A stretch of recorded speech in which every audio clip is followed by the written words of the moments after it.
Hi everyone, I'm Veeni Lakkar. Welcome back to my channel. I hope you all are doing well. I hope your study is going well.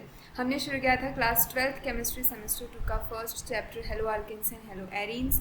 2 video lectures are already uploaded.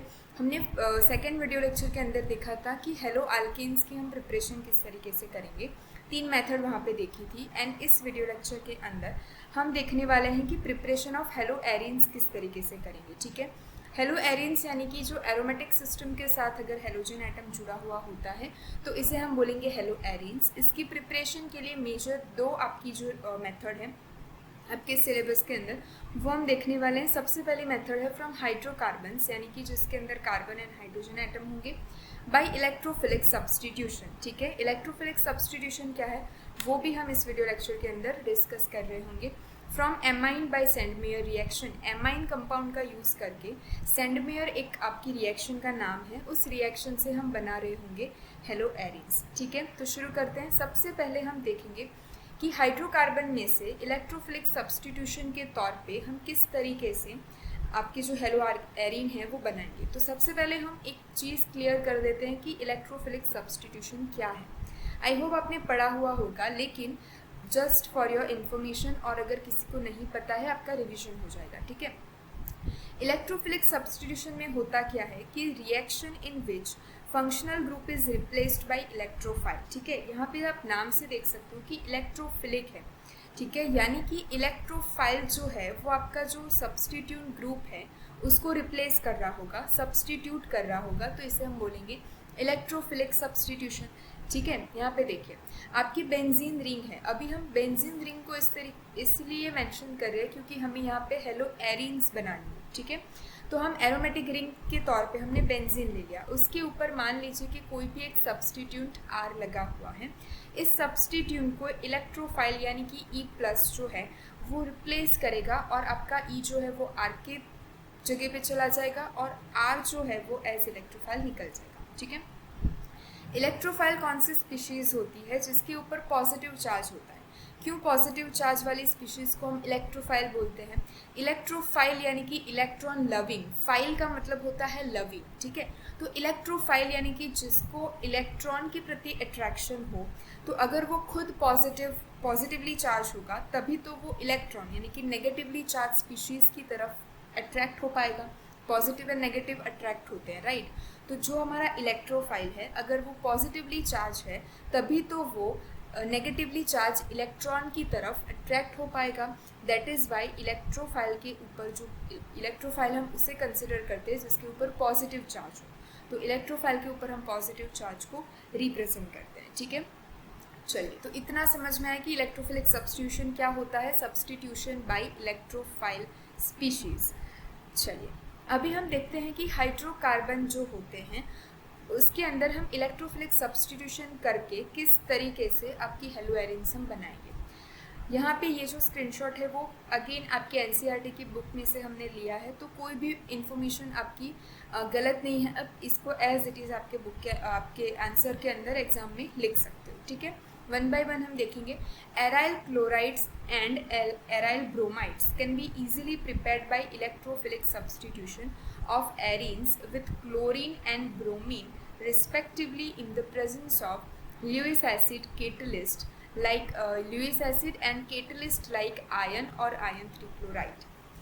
क्या बोला है हमें इस paragraph के अंदर कि हमारे पास कोई भी एक एरोमेटिक कंपाउंड है तो उस कंपाउंड को हम कन्वर्ट कर सकते हैं in presence of halogen. Halogen के तौर पे हम लेने वाले हैं यहाँ पे क्लोरीन एंड ब्रोमीन एटम, क्योंकि एराइल क्लोराइड और एराइल ब्रोमाइड जो है वो इस मेथड से यानी कि इलेक्ट्रोफिलिक सब्सटीट्यूशन मेथड से इजीली हम प्रिपेयर कर सकते हैं। तो यहाँ पे हम क्लोरीन Cl2 लेंगे या फिर हम Br2 लेंगे। ठीक है, तो ये हमने मोलिक्यूल ले लिया यहाँ पे क्लोरीन या ब्रोमीन का इन प्रेजेंस ऑफ यहाँ पे ल्यूइस एसिड जो होते हैं वो हम केटलिस्ट के तौर पे लेते हैं, जैसे कि Fe आयन हम ले सकते हैं या फिर आयन 3 क्लोराइड यानी कि Fe यानी कि FeCl3। ठीक है, तो FeCl3 जो होते हैं उसे हम as a Lewis acid catalyst के तौर पे लेंगे। तो आपका जो हेलोजन एटम है वो यहाँ पे ऑर्थो पे और दूसरे प्रोडक्ट के अंदर यहाँ पे पैरा पे सब्सटीट्यूट हो जाएगा। ऑर्थो पे यहाँ पे एक हाइड्रोजन होगा। ठीक है, तो इस हाइड्रोजन को कौन रिप्लेस कर रहा है यहाँ पे, हेलोजन एटम रिप्लेस कर रहा है, और यहाँ पे एक हेलोजन दिखेगा, यानी कि प्रोडक्ट में हमें टू प्रोडक्ट का मिक्सचर मिलेगा, एक तो ऑर्थो हेलोटोल्यूइन मिलेगा और पैरा हेलोटोल्यूइन मिलेगा, ठीक है।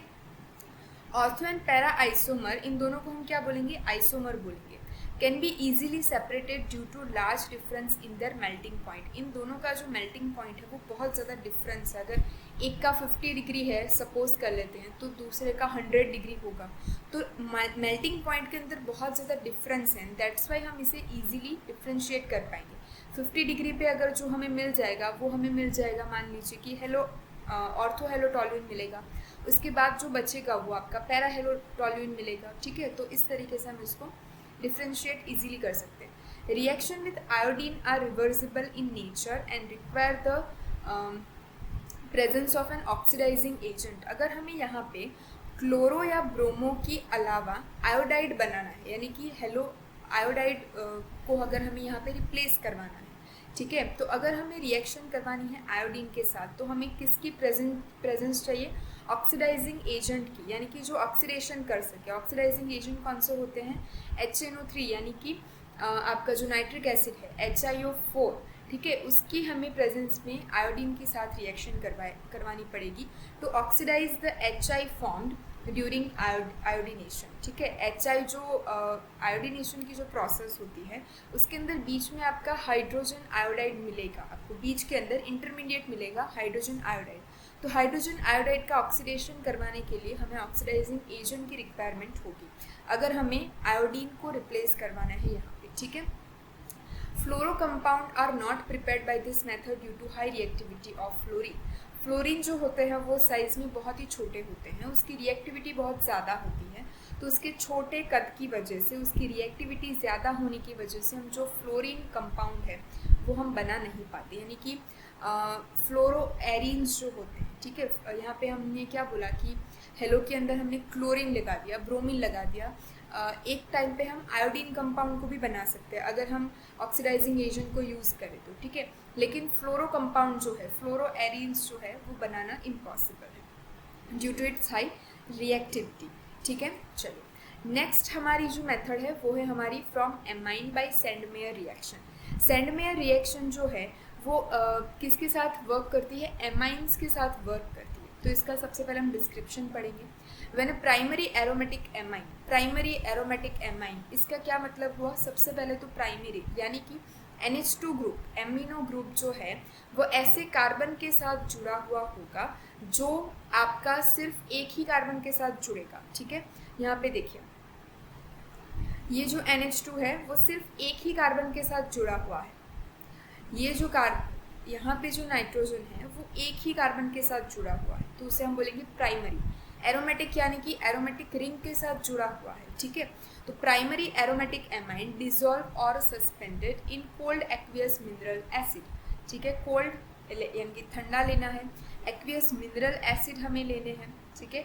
Is treated with sodium nitride यानी कि NaNO2 sodium nitride, a diazonium salt is form. सबसे पहले क्या होगा कि ये जो आपका प्राइमरी एमाइन है वो सोडियम नाइट्रेट और HX यानी कि हेलोजन एसिड मिनरल एसिड के साथ 273 टू 278 केल्विन के ऊपर रिएक्ट करवाएगा, और यहाँ पे आपका जो H2 है वो रिप्लेस हो जाएगा आपका हेलोजन के साथ, और एक आपके यहाँ पे नाइट्रोजन ऐड हो जाएगा यानी कि N2X, ठीक है।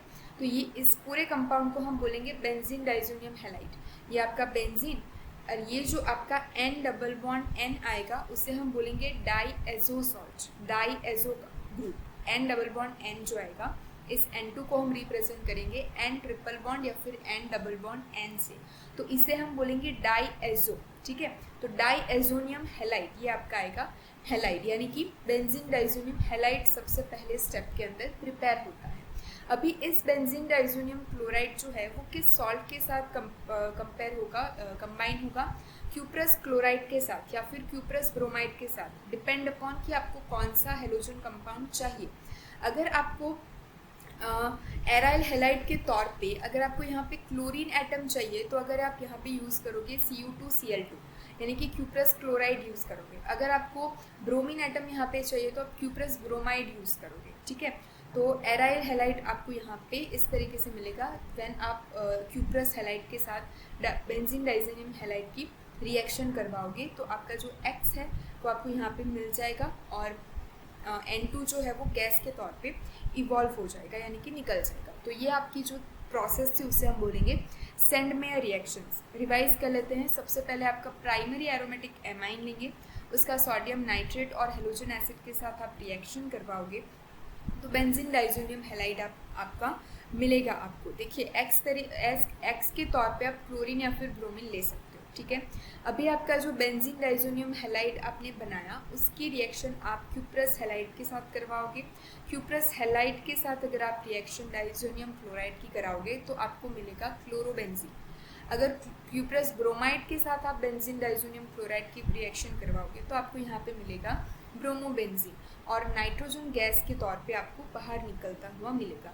तो सैंडमेयर रिएक्शन जो है वो 2 मार्क्स के अंदर आपको रिटर्न एग्जामिनेशन में पूछा जा सकता है या फिर MCQ के अंदर आपको पूछेंगे कि बेंजीन डाइजोनियम क्लोराइड जो है वो किस रिएक्शन के अंदर फॉर्म होता है एज एन इंटरमीडिएट, तो आपको बोलना पड़ेगा सैंडमेयर रिएक्शन के अंदर कौन कौन से रिएजेंट यूज़ होता है। तो मिनरल एसिड यूज़ होता है, सोडियम नाइट्राइड और क्यूप्रस हैलाइड आपके इस रिएक्शन के अंदर यूज़ होने वाले रिएजेंट होंगे। टेम्परेचर के ऊपर आई डोंट थिंक सो कि क्वेश्चन बन सकता है तो आप इसको याद इजीली रख पाओगे। 73 to 78, ठीक है, 273 to 278 केल्विन है, आप इजीली इसको याद रख पाओगे, ठीक है। So that's it for this Sandmeyer reaction जो है उसका ये जो डिस्क्रिप्शन वाला पोर्शन है उसके लिए इतनी चीज़ थी। अभी नेक्स्ट हम देखने वाले हैं वो ये है कि replacement of diazonium group by iodine. हमने इसके अंदर क्या देखा कि यहाँ पे जो डाइजोनियम ग्रुप है उसका हमने यहाँ पे क्लोरीन एंड ब्रोमीन के जो एटम है उसके साथ रिप्लेसमेंट करवाया by using of cuprous halide, ठीक है। लेकिन अगर हमें यहाँ पे आयोडीन यानी कि डाइजोनियम ग्रुप का by iodine does not require the presence of cuprous halide, हमने जो क्यूप्रस हैलाइड यूज़ किया था वो हम यूज़ नहीं करें तो भी चलेगा अगर हमें इस डाइजोनियम ग्रुप का रिप्लेसमेंट करवाना है आयोडीन के साथ, ठीक है। It is done by simply shaking the diazonium salt, यानी कि इस डाइजोनियम सॉल्ट को हम सिंपली शेक करेंगे किसके साथ, पोटेशियम आयोडाइड के साथ। अगर आपको चाहिए कौन सा, आयोडीन वाला कंपाउंड, आयोडो बेंजीन अगर आपको चाहिए तो आपको सिंपल पोटेशियम आयोडाइड यूज़ करना है, आपको क्यूप्रस हैलाइड की ज़रूरत नहीं है, Cu2I2 यूज़ करने की आपको ज़रूरत नहीं है। आप सिंपल पोटेशियम आयोडाइड का यूज़ करके आप जो आपका एरोमेटिक हैलाइड यानी कि एरोमेटिक आयोडाइड कंपाउंड है वो बना सकते हो। अगेन यहाँ पे जो N2 गैस है वो आपका इवॉल्व होगा, ठीक है।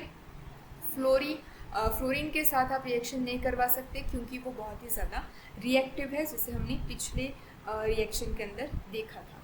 तो that's it for your Sandmeyer reaction, okay. I hope कि आपको ये दोनों मेथड इलेक्ट्रोफिलिक सब्स्टिट्यूशन और सैंडमेयर रिएक्शन दोनों समझ में आई होगी। अगर आपको कोई भी डाउट है आप कमेंट सेक्शन में लिखिएगा, I will definitely reply on this. And मिलेंगे एक नेक्स्ट वीडियो के साथ। Till then stay happy, stay positive.